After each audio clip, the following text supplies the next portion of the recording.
there, Spooky Fam. I'm Mercy Desdemona, and this is an episode of Weird Theories. Weird Theories is a series where we cover theories on basically anything that I could find, because I like talking weird theories, and it's all in good fun. At the end of every episode, I urge you guys to comment down below and tell me which theories from the video that you think is true, which one do you have, or your own theory? Is there one that I didn't cover? And let me know in the comments down below, because I love these discussions. Now, in this episode, I filmed before, and the audio fucked up. It went missing. Couldn't save it. So at the time, I had my notes in a notebook, and I've been having the headache. And yes, I have my notes with me this time because I'm very tired, but my stuff's scattered across like 3 or 4 rooms because I don't have the studio built yet. So I lost my original notes. So I went to go research again because I had like 5 or 6 good theories on H.H. Holmes for this episode, because yeah, who doesn't want to do a cool episode on this? And all the websites that I used are like scrubbed. Like, why? Why do you want to scrub away crap from a dude that died centuries ago? It's not going to make a difference now, but, you know, so I was able to do 3 big theories. What I'm going to do is I'm going to further my research, and I'm going to find those other theories, and I will make a part 2 where we do, like, the deeper and the weirder theories. But for now, let's cover the main ones, and then, again, part 2, if you are someone that likes weird theories, true crime, horror films, weird shit, and you're basically the weird kid grown weird adult, hit the subscribe button and click the links down below. Find me on all social medias and all that jazz that people that create content have to say in their videos. So, the first theory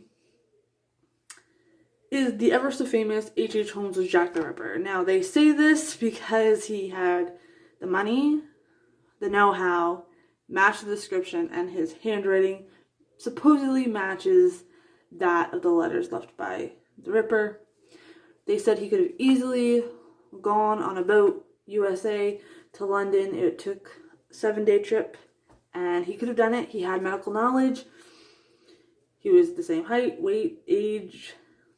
So there's people out there that really, really feel like Holmes was in fact Jack the Ripper, and the claim that he looks exactly like all the descriptions of the Ripper. I don't know if this theory just comes about because people just really want to know who the Ripper was, or maybe there was something to it. I don't know. Theory number 2. This one's pretty interesting. The murder castle was all fabrication, created by the news media to sell more newspapers. Or basically, what happened was the murder castle became a fabrication, and through generations, people just passed on the story and kept adding more and more and more and more and more, and it turned into this big, evil, creepy guy, when in reality, he didn't do half the shiz that they claim. I turned Canadian there for a little bit, eh? They claim. So, basically, this theory, and yes, I'm looking at my notes that I wrote. There are claims he killed over 200 people in his murder castle, using anything from torture to slice and dice to testing on human subjects. However, they only found 9 possible victims of Holmes. Now, Mr. Holmes himself admitted to doing at least, I believe, 27 murderers. Now, the problem with that is they looked, and when they did, they found out that these supposed victims were actually alive and well. So Mr. Holmes lied about that. Now, Mr. Holmes was working with this guy Benjamin, and they were kind of doing like fraud schemes, and things got bad. So the only killing that he was ever actually convicted of was murdering Benjamin's children when one of their schemes went bad. So I don't know. Maybe the castle was just made to embellish what was done on this case. Everything was tacked on from generation to generation to make him be this creepy fella, you know, who doesn't, people get intrigued by things like, unfortunately, murder castles and human torture. People get intrigued, like, how can somebody do that? And so, I don't know. And then theory number 3, H.H. Holmes is exactly what history says it was. Now, there's a lot of die-hard Holmes groupies that get really pissed off if you mention that he's Jack the Ripper, or if the castle is a fabrication. They're like, no, you guys read too much into it. You are a theorist.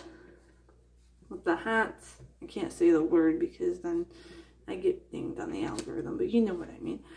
And they believe that there's no reason to dig deep into the situation or the story because they are so into the lore, or maybe, in fact, that's exactly what happened. Maybe the murder castle was real. So, I want to apologize for this episode being short. As I said in the beginning, I am going to deep dive more into finding those other theories, and there will be a part 2 to this once I complete that mission, because the deep theories are the ones that are fun and the ones that I love. So keep your eye out for that. I will do a deep dive on H.H. Holmes' crimes in an episode of True Horrors coming up too. So then maybe we can discuss later when everything keeps going. I want to know what you believe. Okay? I want to know what you believe. Do you think number 1, 2, or 3 is the right one? Do you have a theory of your own? Please share. Or if you've heard a different theory, please share. I love talking this stuff. I could talk this stuff all night. I don't care that I've been up for almost 2 days. Seems like, I don't know. I don't even remember the last time I slept. I hope you guys enjoyed this episode. Stay tuned for other stuff that's coming. Big announcements coming. All the good stuff. Thank you for your support. I'll see you next time. Bye-bye.